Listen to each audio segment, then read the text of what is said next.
Hello दोस्तों, नमस्कार। मैं रंजीत श्रीवास्तव आप सभी का आइडियल इंस्टीट्यूट के यूट्यूब चैनल पर स्वागत करता हूं। दोस्तों, आज हम लोग संस्कृत विषय का एक टॉपिक पढ़ेंगे जिसका नाम है उच्चारण स्थान। संस्कृत में उच्चारण स्थान कितने हैं, कौन कौन से होते हैं, इन सभी बातों का हम लोग आज अध्ययन करेंगे। अगर ये टॉपिक आपको अच्छे से समझना है तो इसके लिए इस वीडियो को अंत तक देखिएगा। निश्चित रूप से आज हम आपको उच्चारण स्थान याद करवा देंगे और समझा भी देंगे। अगर आप ये संस्कृत विषय का उच्चारण स्थान अच्छे से समझ लेते हैं तो आपको हिंदी विषय का भी ये टॉपिक तैयार हो जाएगा और कम से कम 1 से 2 प्रश्न आपकी परीक्षा में निश्चित रूप से यहाँ से पूछा जाता है। तो इसलिए इस टॉपिक को अच्छे से आप लोग समझ लीजिएगा। चलिए आइए पढ़ना प्रारंभ करते हैं। टॉपिक का नाम है उच्चारण स्थान। देखिए बेटा, जो उच्चारण स्थान है ये कुल उच्चारण स्थान की यदि हम बात करें तो कुल उच्चारण स्थान आपके 7 होते हैं। कुल उच्चारण स्थान कितने होते हैं? 7। पूछा जाए उच्चारण स्थान कुल कितने होते हैं तो उच्चारण स्थान कुल 7 होते हैं। वो 7 उच्चारण स्थान कौन कौन से हैं ये भी बात अभी आपको हम क्लियर करेंगे। दूसरी बात, महर्षि पाणिनि जी ने पाणिनि के अनुसार यदि पूछा जाए, महर्षि पाणिनि ने उच्चारण स्थान की संख्या 8 बताई है। सामान्यतः जो उच्चारण स्थान होते हैं वो 7 होते हैं। तो देखिएगा 7 उच्चारण स्थान कौन कौन से हैं और महर्षि पाणिनि जी ने 8 बताए हैं। एक इनके अनुसार ज्यादा है उच्चारण स्थान, एक एक्स्ट्रा होता है, तो वो एक्स्ट्रा वाला समझ लेते हैं। 8वां उच्चारण स्थान कौन सा है? 8वां उच्चारण स्थान महर्षि पाणिनि जी ने ही बताया है जिसका नाम है उरस। क्या नाम है उसका? उरस। उरस मतलब होता है बेटा हृदय। उरस मतलब हृदय। 8वां उच्चारण स्थान महर्षि पाणिनि जी ने उरस को बताया था, लेकिन बाकी विद्वानों ने 7 उच्चारण स्थान बताए हैं। वो 7 उच्चारण स्थान कौन कौन से हैं तो इनके बारे में पहले जानकारी प्राप्त कर लेते हैं। देखिएगा 7 उच्चारण स्थान कौन कौन से हैं तो एक उच्चारण स्थान होता है कंठ। क्या होता है बेटा? कंठ। दूसरा उच्चारण स्थान होता है तालु। दूसरा उच्चारण स्थान क्या होता है? तालु। तीसरा एक उच्चारण स्थान है जिसका नाम है मूर्धा। मूर्धा। तीसरा उच्चारण चौथा उच्चारण स्थान है जिसका नाम है दंत। दंत। 5वां उच्चारण स्थान है, इसका नाम है ओष्ठा। ओष्ठ। 6वां जो उच्चारण स्थान है इसका नाम है नासिका। और 7वां उच्चारण स्थान है जिसका नाम है जीवामूली। जीवामूली है। तो इस प्रकार से ये 7 उच्चारण स्थान होते हैं आपके। कौन कौन से 7 उच्चारण स्थान हैं? कंठ, तालु, मूर्धा, दंत, ओष्ठ, नासिका, जीवामूली।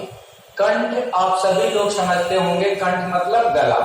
कुछ वर्ड ऐसे होते हैं जो कंठ से उच्चरित होते हैं, ठीक है, तो इसलिए उसे कंठ वर्ड के नाम से जाना जाएगा। तालु, तालु आप समझते होंगे, हमारे मुख में जो जीभ के ऊपर वाला पोर्शन होता है इसे तालु के नाम से जाना जाता है, तो ये आप सभी लोग जानते होंगे। अगला है तीसरा उच्चारण स्थान मूर्धा। ये मूर्धा उच्चारण स्थान हमारे मुख में कहां पर होता है तो इसको समझ लीजिएगा।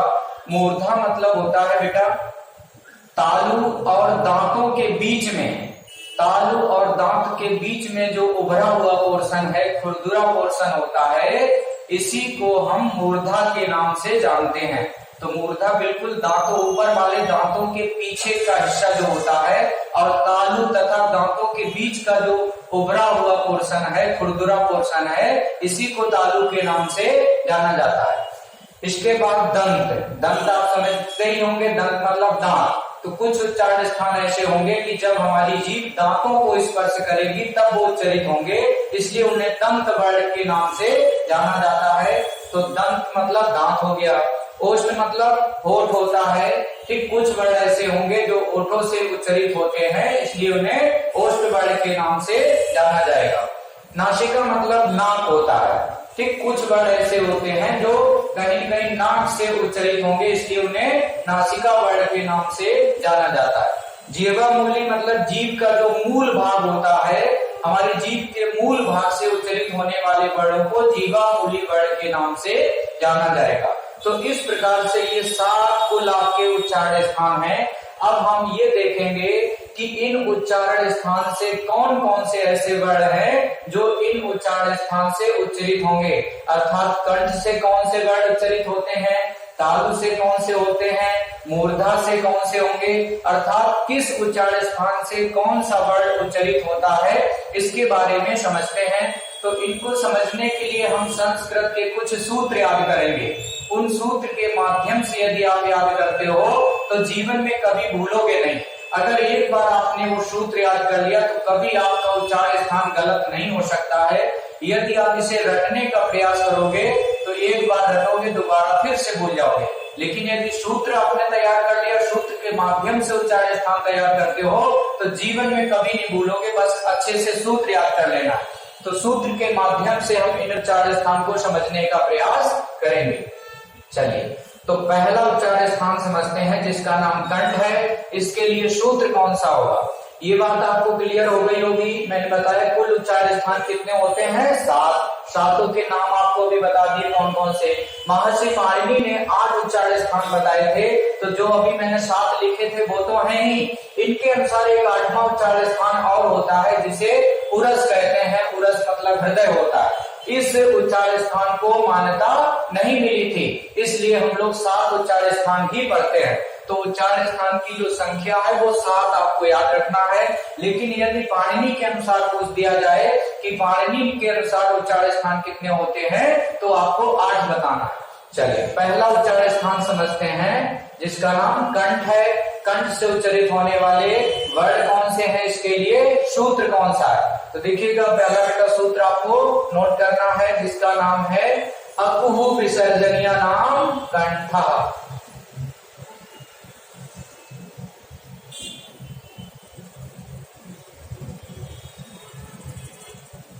अकुहु विसर्जनीय नाम कंठ, ये सूत्र याद रखना है। अकुहु विसर्जनीय नाम कंठ। ठीक, क्या लिखा सूत्र बेटा, अकुहु विसर्जनीय नाम कंठ। इसको पढ़ना कैसे है, ये 3 लेटर पहले बोलिए आप, है ना। पढ़ने का तरीका है, नहीं तो आप इसे पढ़ ही नहीं पाएंगे। संस्कृत पढ़ना भी एक कठिन कार्य है ना। तो इसको कैसे पढ़ेंगे, 3 ये लेटर पहले बोलेंगे। अकुहु विसर्ज, है ना, ये 3 इकट्ठे बोलो। अकुहु विसर्ज निया, ये 2 इकट्ठे बोलेंगे। फिर नाम बोल दीजिएगा, अकुहु विसर्ज निया नाम। अकुहु विसर्ज निया नाम कंठा। यदि आप इनको ऐसे ब्रेक करके पढ़ोगे तो आसानी से आपको सूत्र पढ़ लेंगे और इसको याद भी कर सकते हैं। कैसे पढ़ना है, अकुहु विसर्ज निया नाम। अब इकट्ठा बोल दीजिएगा, अकुहु विसर्जनीय नाम कंठा। तो ये एक सूत्र हो गया। इस सूत्र में वो समस्त वर्ण निकल के आ जाएंगे जो कंठ से उच्चारित होते हैं। तो देखिएगा कौन कौन से वर्ण होंगे जो कंठ से उच्चारित होते हैं। अब देखिएगा बेटा, इस सूत्र से आपको वर्णों की उत्पत्ति कैसे करनी है वो आपको समझना है। तो यहाँ पे पहला वर्ण बना है जो कि आ है। आ मतलब इसका ह्रस्व रूप लिखेंगे और इसका दीर्घ रूप लिखेंगे। तो आ का ह्रस्व रूप भी होता है और आ का दीर्घ रूप भी होता है, यानी छोटा आ प्लस बड़ा। ठीक, इस आ का मतलब दोनों आ आपको शामिल करने हैं। ठीक है, इसके बाद दूसरा यहाँ पे जो वर्ण है का, इस कु का मतलब है का वर्ग। इस कु का मतलब क्या हो जाएगा, का वर्ग। अब का वर्ग के अंतर्गत आने वाले वर्ण कौन कौन से हैं, तो कल या लास्ट क्लास में मैंने आपको बताया था आपके वर्ग कौन कौन से हैं। ठीक, तो का वर्ग हो गया आपका, एक चा वर्ग हो गया, टा वर्ग हो गया, ता वर्ग हो गया, पा वर्ग हो गया। जो आपके स्पर्श व्यंजन बताए थे मैंने, उसी में कल आपको मैंने सभी वर्ग बताए थे। तो का वर्ग के अंतर्गत आने वाले सभी वर्ण इसमें शामिल किए जाएंगे। अब का वर्ग में कौन कौन से होते हैं, तो देखिएगा इसमें आ जाएगा का, खा, गा, घा, अंग। ये 5 वर्ण होते हैं जिन्हें का वर्ग के नाम से जाना जाता है। तो ये आपके 5 वर्ण इसमें शामिल रहेंगे। तो आप ये भी लिख सकते हैं या शॉर्टकट में कह सकते हैं का वर्ग। इस कु का मतलब था का वर्ग, और का वर्ग के अंतर्गत आने वाले सभी वर्ड आपको इसमें लिखने हैं, का खा गा घा अंग तक। ठीक, इसके बाद अगला यहाँ पे जो वर्ड लिखा है जिसका नाम है हा। ठीक, तो यहाँ पे प्लस करके लिख लेंगे हा, यानी हा का उच्चारण स्थान भी कंठ होता है। यहाँ पे जितने भी मैं वर्ड आपको दिखाऊंगा इन सब के उच्चारण स्थान कंठ रहेगा, तो हा लिख लिया। इसके बाद यहाँ पे विसर्जनीय नाम जो लिखा है इसका मतलब होता है बेटा विसर्ग। इसका मतलब क्या होता है? विसर्ग। और विसर्ग में कौन सा वर्ड आ जाता है? आहा वाला। विसर्ग में कौन सा आ जाता है? आहा वाला।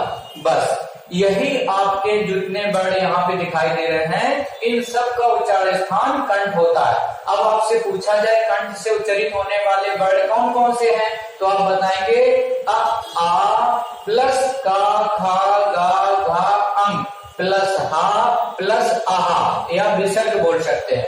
इस सूत्र में देखिएगा सभी वर्ड छिपे हुए थे जिनका उच्चारण स्थान कंठ होता है। तो आपको करना क्या है, केवल अच्छे से इस सूत्र को याद कर लीजिए। सूत्र क्या बताया मैंने? अकुहु विसर्जनीय नाम कंठा, यानी कंठ से उच्चरित होने वाले वर्णों के लिए आपको ये सूत्र याद रखना है।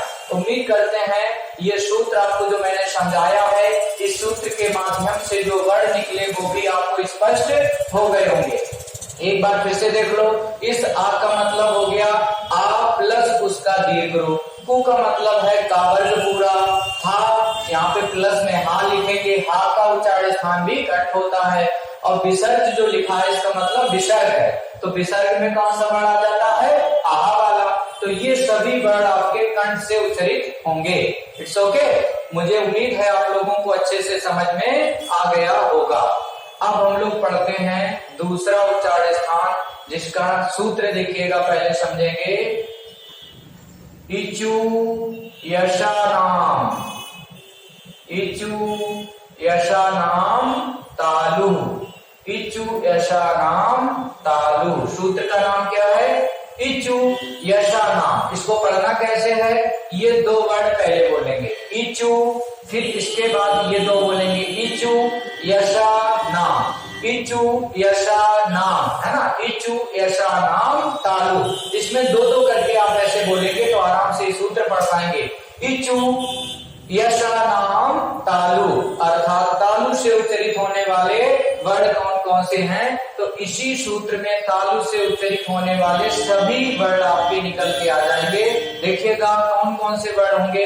इस ई का मतलब है इसका ह्रस्व रूप और इसका दीर्घ रूप, क्योंकि ई का ह्रस्व रूप भी होता है और ई का दीर्घ रूप भी होता है, तो छोटा ई प्लस बड़ा ई लिखेंगे। इसके बाद यहाँ पे जो लिखा है चू, इस चू का मतलब होता है चा वर्ग पूरा। कौन सा वर्ग? चा वर्ग, चा वर्ग। तो इसमें चा वर्ग में कौन कौन से वर्ड आ जाते हैं? तो चा वर्ग में आ जाएंगे बेटा चा, छा, जा, झा, या, चा छा जा झा या, ये 5 वर्ड चा वर्ग के अंतर्गत आते हैं, तो इन सबका भी उच्चारण स्थान तालु रहेगा। इसके बाद देखिएगा यहाँ पे अगला वर्ड है या, तो यहाँ पे प्लस करके आपको लिखना है या, फिर प्लस इसके बाद यहाँ पे हमें शा दिखाई दे रहा है, इस शा को भी लिखेंगे। इस शा का नाम बेटा तालब्बी शा होता है या तालु शा के नाम से इसे जाना जाता है। तो आज के बाद अगर आपको ये वाला शा दिखाई दे तो इसको आप हमेशा तालब्बी शा के नाम से इंडिकेट करेंगे, तालब्बी शा के नाम से इसको पुकारेंगे। आज के बाद इसे सीटी वाला शा या सलजम वाला शा नहीं बोलेंगे। तो इसका जो वास्तविक नाम है इस शा का, उसका नाम है तालब्बी शा, क्योंकि इसका उच्चारण स्थान तालु से होता है, इसलिए इसे तालब्बी शा के नाम से जाना जाता है। बस इतने वर्ड आपके आएंगे जिन सबका उच्चारण स्थान तालु रहेगा। यहाँ से परीक्षा में प्रश्न कैसे आएगा? कोई एक वर्ड दे देगा, जैसे लिख दिया यहाँ पे शा, और आपसे पूछेगा कि इस शा का उच्चारण स्थान बताओ क्या है। ऑप्शन में लिखा होगा कंठ, तालु, दंत, ओष्ठ, तो आपको क्या बताना है? तालु। यहाँ से कोई भी ऐसे प्रश्न पूछा जा सकता है, कोई भी एक वर्ड उठा के दे देगा, कह देगा बताओ हा का उच्चारण स्थान क्या है, तो आप बताएंगे हा का उच्चारण स्थान कंठ होता है। देखिएगा कंठ वाले सूत्र में हा यहाँ पे शामिल है, इसलिए हा का उच्चारण स्थान कंठ हो गया। या का उच्चारण स्थान पूछ दे तो तालु बताएंगे, चा का उच्चारण स्थान कह दे तब भी तालु बताएंगे। यानी यहाँ पे जितने भी वर्ड मैंने लिखे हैं इनमें से कोई भी वर्ड पूछे तो सबका उच्चारण स्थान आपको क्या बताना है, तालु। इसमें जो जितने भी वर्ड दिखाई दे रहे हैं इनमें से यदि कोई आ जाए तो आपको बताना है इन सबका उच्चारण स्थान कंठ है। इस प्रकार से यहाँ पे परीक्षा में प्रश्न पूछा जाएगा। ओके, चलो आगे बढ़ते हैं। अगला उच्चारण स्थान है ऋतु रसाणाम मूर्धा।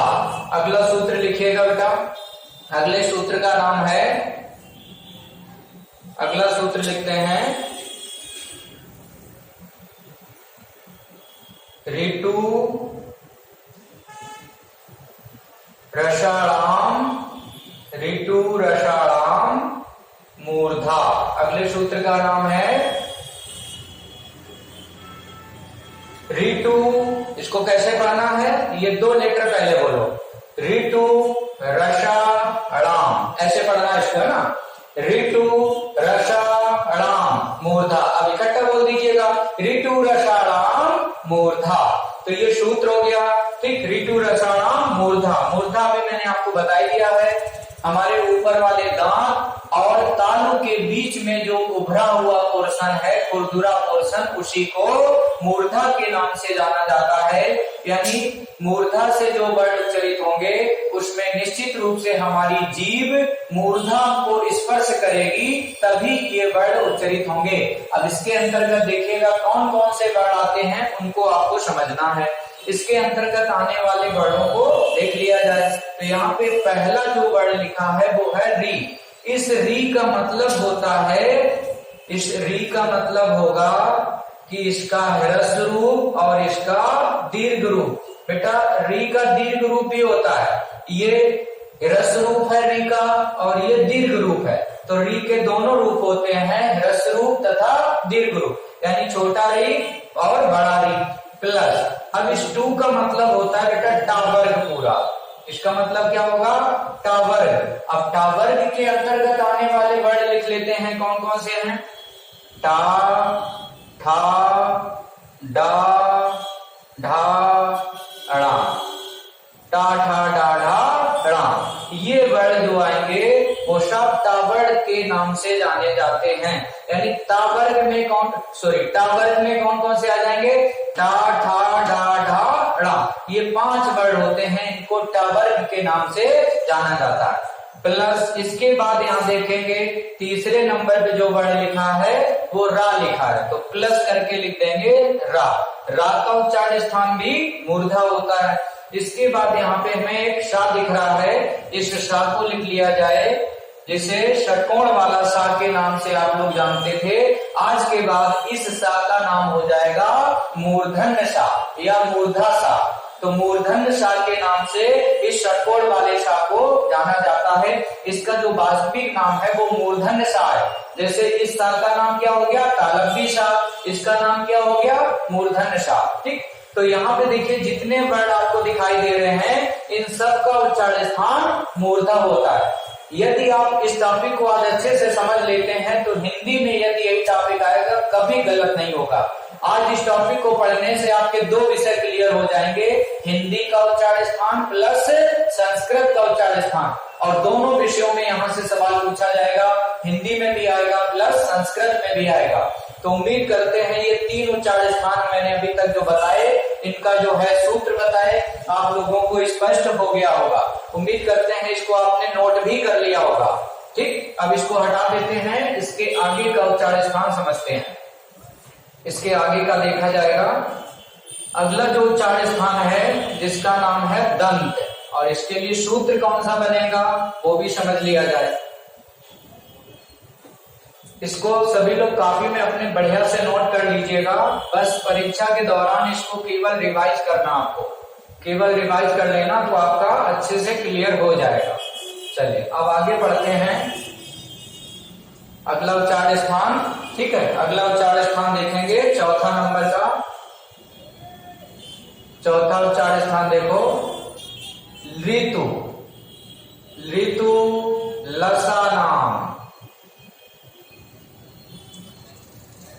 ऋतु लशानाम दंतः।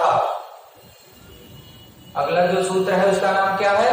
ऋतु लशानाम दंतः। इसको पढ़ना कैसे है? ये दो वर्ड इकट्ठे बोलेंगे, ऋतु, ऋतु लशानाम, ऋतु लशानाम दंतः। कैसे पढ़ना है? ऋतु लशानाम दंतः। अब यहां से देखिएगा कौन कौन से वर्ड निकल के आएंगे।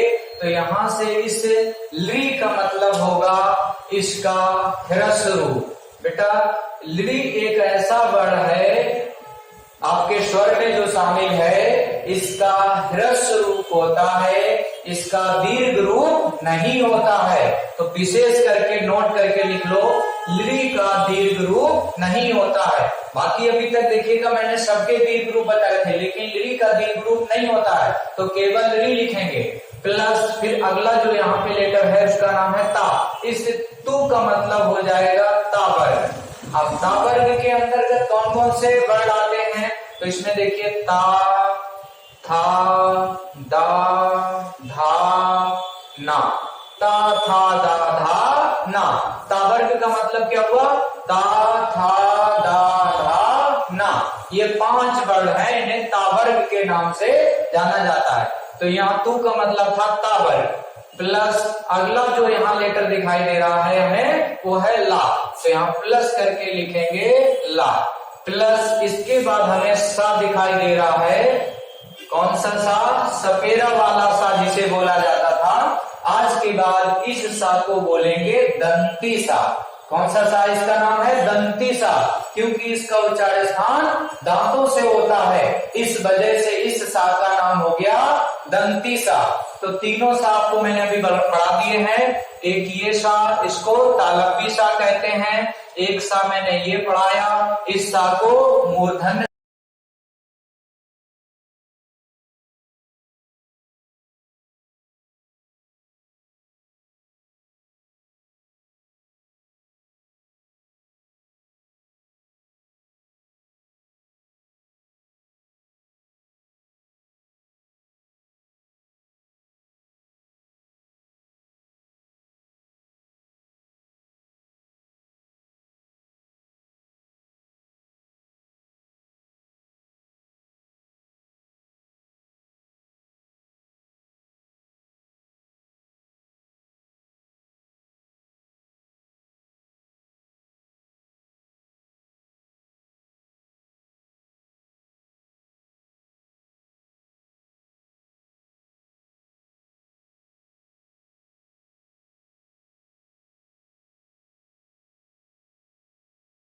करके पढ़िएगा तो कभी गलत नहीं होगा। उपपद्मानिया नाम ओष्ठा, उपपद्मानिया नाम ओष्ठा। ठीक, उपपद्मानिया नाम ओष्ठा, ये सूत्र हो गया। ठीक, इस सूत्र में कौन से उच्चारण स्थान का सहारा लिया जाता है? तो ओष्ठ का। तो उपपद्मानिया नाम ओष्ठा। अब देखिएगा यहाँ से कौन कौन से वर्ड निकल के आएंगे। इस उ का मतलब होगा इसका ह्रस्व रूप और इसका दीर्घ रूप, क्योंकि उ का ह्रस्व रूप भी होता है, दीर्घ रूप भी होता है, तो इसलिए हमने इसका दोनों रूप ले लिए। प्लस यहाँ जो पा लिखा है, पू लिखा है, इस पू का मतलब है पावर। इसका मतलब क्या होगा बेटा? पावर। अब पावर के अंतर्गत आने वाले वर्ड कौन कौन से हैं? तो इसमें देखिएगा पा, फा, वा, भा, मा। पा, फा, वा, भा, मा, इनको हम पा वर्ग के नाम से जानते हैं। इसको पा, फा, वा, भा, मा, ये पा वर्ग के नाम से जाने जाते हैं। इसके बाद यहाँ पे लिखा है जो पद्मानिया नाम, इसको बोलेंगे उपदमानीय वर्ड। क्या बोलेंगे इसे? उपदमानीय वर्ड। उपदमानीय वर्ड, उपदमानीय वर्ड। अब देखिए बेटा यहाँ पे उपदमानीय वर्ड कौन कौन से होते हैं? उपदमानीय वर्ड आपके दो होते हैं, वो कौन कौन से हैं? एक होता है पा और एक होता है फा। लेकिन इन दोनों वर्डों से पहले अर्ध विसर्ग चिन्ह लगेगा। इस चिन्ह को क्या पढ़ा जाता है? अर्ध विसर्ग विसर्ग चिन्ह। ठीक, तो पा और फा इनसे पहले अर्ध विसर्ग चिन्ह लगा होगा। कौन सा चिन्ह होता है ये? इस चिन्ह को पढ़ा जाता है अर्ध विसर्ग चिन्ह। ठीक, तो ये पाफा भी यानी उपध्मानी वर्ण भी इसके अंतर्गत आते हैं। किसके अंतर्गत? यानी ओष्ठ से उच्चारित होने वाले वर्ण कौन कौन से हो गए? उ, ऊ, इसके अलावा पा, फा, बा, भा, मा प्लस उपध्मानी वर्ण पा और फा। तो इन सब का उच्चारण स्थान क्या हो गया? ओष्ठ। तो ये 5 आपने मुख्य रूप से पढ़ लिए उच्चारण स्थान। इसके बाद अब हम लोग देखेंगे अगला उच्चारण स्थान 6वें नंबर पे नासिका। तो इसके लिए सूत्र भी आपको याद रखना है। नासिका के लिए सूत्र कौन सा बनेगा? यमंगणना नाम नासिका चा। सूत्र का नाम क्या है? यमंगणना नाम नासिका चा। सूत्र लिख लीजिएगा। तो 6वां आपका जो सूत्र बनेगा उसका नाम क्या है?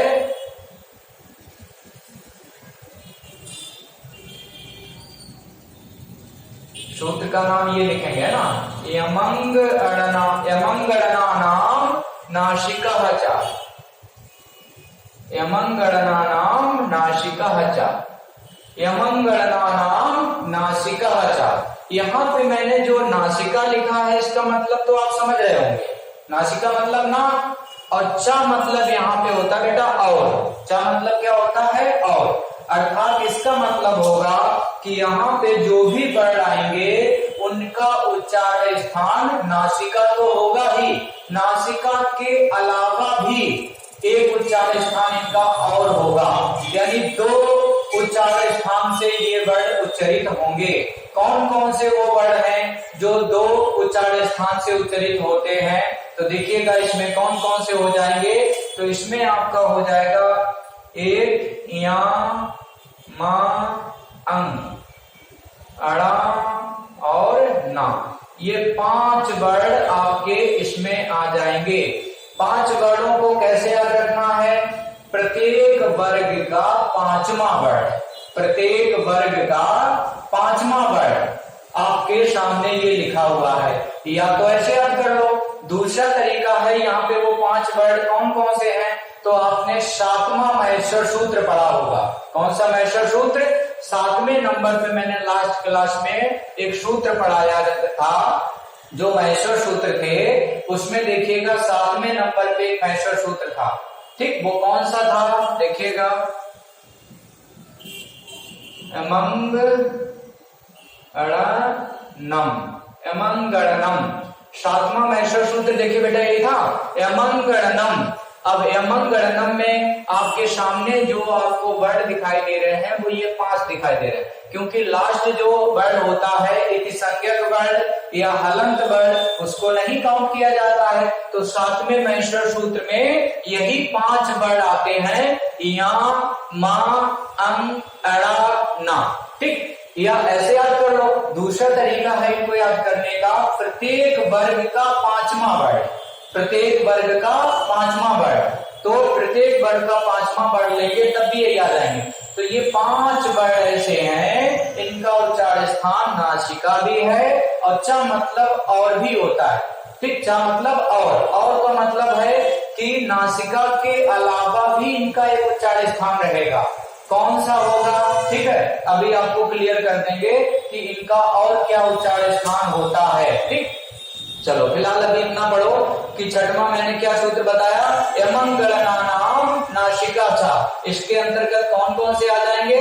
तो प्रत्येक वर्ग का 5वां वर्ण आपको याद रखना है। ठीक, दूसरी बात, ये 5 वर्ण ऐसे हैं जिनका उच्चारण स्थान 2 जगह से होता है, अर्थात एक नासिका होगी, एक दूसरा भी होता है उच्चारण स्थान इनका। अभी क्लियर कर देंगे कौन सा होता है वो। ठीक है, चलो इसके बाद अब हम लोग 7वां सूत्र पढ़ते हैं, 7वां उच्चारण स्थान, जिसका नाम है जिह्वा मूल्य।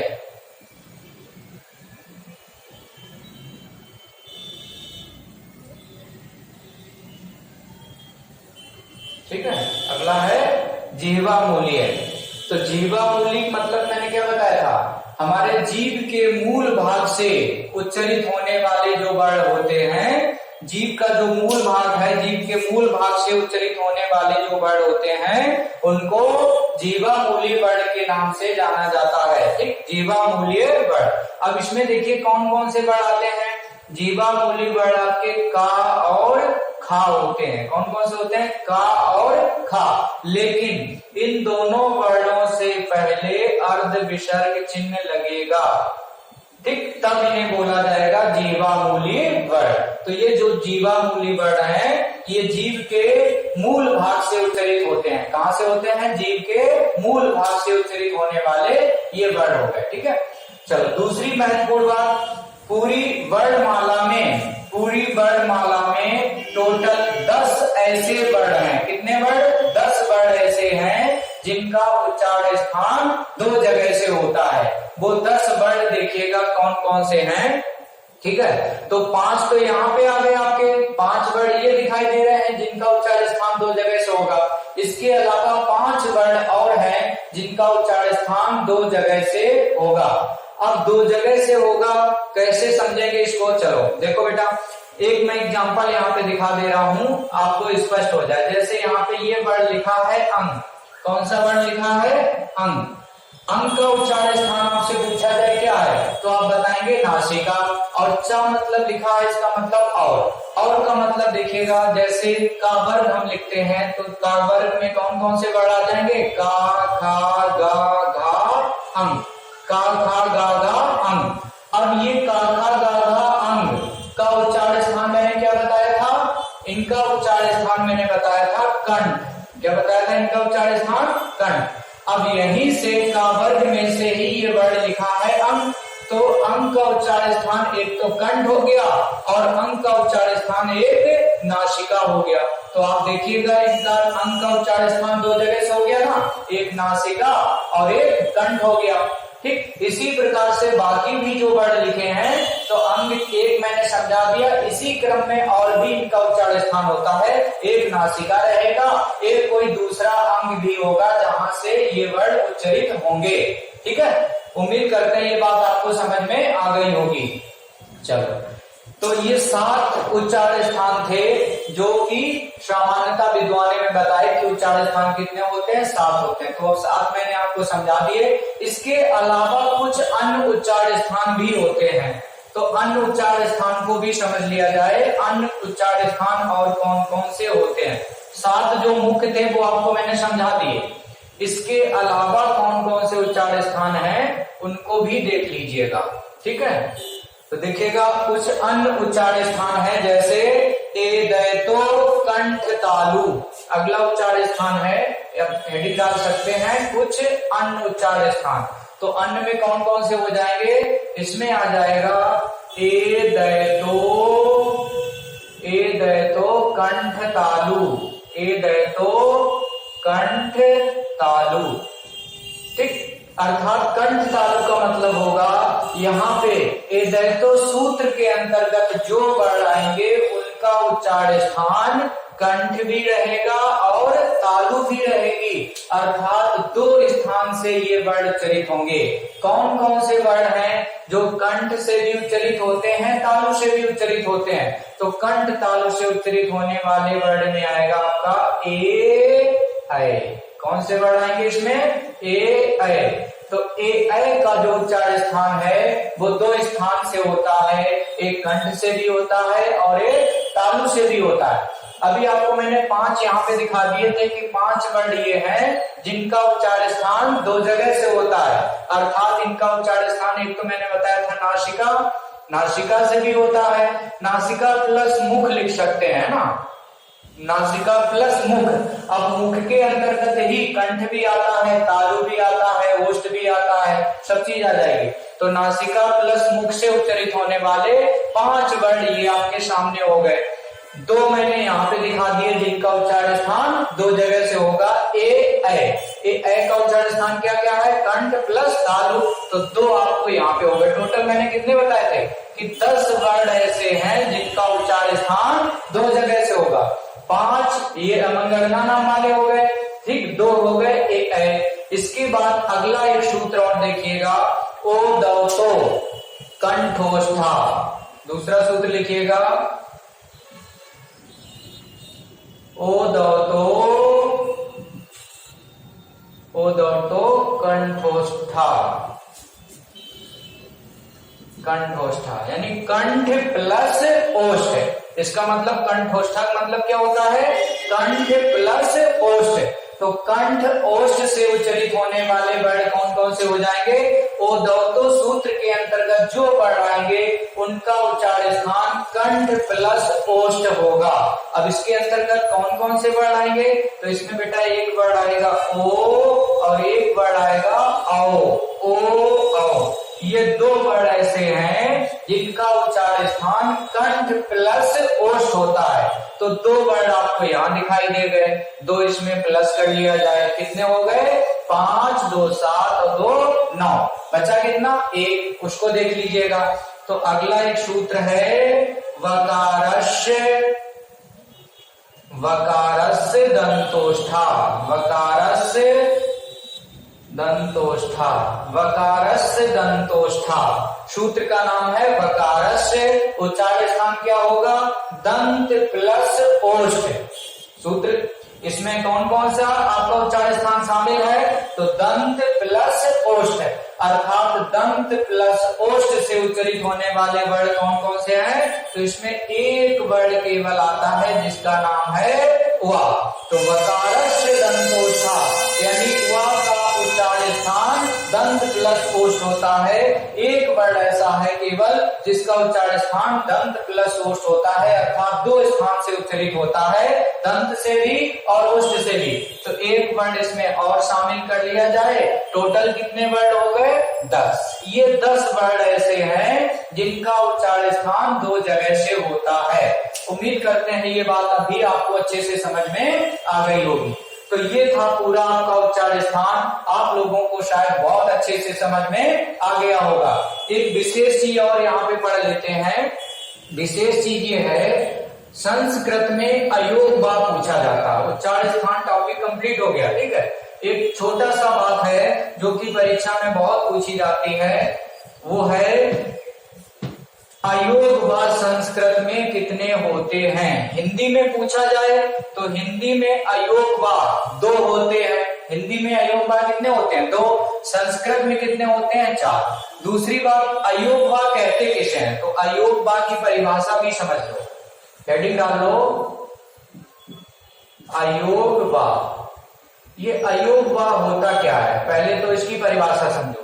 अयोग व वे वर्ण होते हैं जिनको ना तो स्वर के अंतर्गत गिना जाता हो, ना व्यंजन के अंतर्गत गिना जाता हो।